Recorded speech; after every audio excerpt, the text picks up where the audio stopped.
తెలంగాణలో కాంగ్రెస్ ప్రభుత్వం అధికారంలోకి వచ్చాక చాలామంది బీఆర్ఎస్ లీడర్లు ఆ పార్టీలోకి జంప్ చేయాలని చూస్తున్నారు. ముఖ్యంగా హైదరాబాదుకు చెందిన బీఆర్ఎస్ ఎమ్మెల్యేలు, కార్పొరేటర్లు జై కాంగ్రెస్ అంటున్నారు. జీహెచ్ఎంసీ పరిధిలో బలంగా ఉన్న గులాబీ క్యాడర్ను కాపాడుకోవడానికి బీఆర్ఎస్ వర్కింగ్ ప్రెసిడెంట్ కేటీఆర్ ప్రయత్నిస్తున్నారు. అయితే రోజుకొకరు సీఎం రేవంత్ రెడ్డిని కలుస్తుండడంతో లోక్సభ ఎన్నికల నాటికి హైదరాబాద్ బీఆర్ఎస్లో ఎవరుంటారో ఎవరు ఉండారో తెలియని పరిస్థితి ఏర్పడింది. కాంగ్రెస్లో చేరితే 4 పనులైనా చక్కబెట్టుకోవచ్చు. గులాబీ పార్టీని పట్టుకొని ఎన్నాలని వేలాడతాం. తమకు గుర్తింపు లేని పార్టీలో ఉండటం కంటే హస్తం గూటుకెళ్లి ఎక్కడో అక్కడ టికెట్ తెచ్చుకోవడం బెటర్ అని అనుకుంటున్నారు బీఆర్ఎస్ నేతలు. రేవంత్ రెడ్డి అధికారం చేపట్టిన డిసెంబర్ నెలలోనే హైదరాబాదులో 5 బీఆర్ఎస్ ఎమ్మెల్యేలు కాంగ్రెస్లో చేరతారని టాక్ వచ్చింది. సీఎం రేవంత్ రెడ్డి సూచనలతో చేరికలను కొన్నాళ్ల పాటు వాయిదా వేసుకున్నట్టు తెలిసింది. ఇప్పుడు పార్లమెంట్ ఎన్నికల ముందు మాజీ మేయర్ బొంతు రామ్మోహన్ గట్టి షాక్ ఇచ్చారు.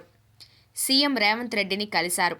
బీఆర్ఎస్ను వదిలి కాంగ్రెస్లో చేరడం ఖాయమైంది. వారం రోజుల్లోనే ఆయన హస్తం పార్టీలో చేరతారని చెబుతున్నారు. బొంతు రామ్మోహన్ మల్కాజ్గిరి పార్లమెంట్ టికెట్ అడుగుతున్నారు. కేటీఆర్కు అత్యంత సన్నిహితుడే కాంగ్రెస్లో చేరుతుండడంతో జీహెచ్ఎంసీలోని బీఆర్ఎస్ కార్పొరేటర్లలో కలకలం మొదలైంది. గత వారంలోనే కార్పొరేటర్లతో తెలంగాణ భవన్లో సమావేశమయ్యారు కేటీఆర్. బీఆర్ఎస్ కార్పొరేటర్లకు మైనంపల్లి హనుమంతరావు ఫోన్లు చేసి కాంగ్రెస్లోకి ఆహ్వానిస్తున్నారన్న వార్తలతో అప్రమత్తమయ్యారు కేటీఆర్. రాష్ట్రంలో అన్ని స్థానాల్లో మెజారిటీ సాధించి అధికారంలోకి వచ్చిన కాంగ్రెస్కు జీహెచ్ఎంసీ పరిధిలోని అసెంబ్లీ సీట్లు నిరాశపరిచాయి. ఇక్కడ 24 అసెంబ్లీ నియోజకవర్గాల్లో ఒక్కటి కూడా దక్కలేదు. దాంతో సిటీలో పట్టు తెచ్చుకోవడానికి కాంగ్రెస్ ప్రయత్నిస్తోంది. అందులో భాగంగానే పార్లమెంట్ ఎన్నికల నాటికి కొందరు బీఆర్ఎస్ ఎమ్మెల్యేలు, కార్పొరేటర్లపై ఆపరేషన్ ఆకర్ష్ ప్రయోగిస్తోంది. 14 మంది బీఆర్ఎస్ కార్పొరేటర్లు కాంగ్రెస్ లీడర్లతో టచ్లో ఉన్నట్టు తెలుస్తోంది.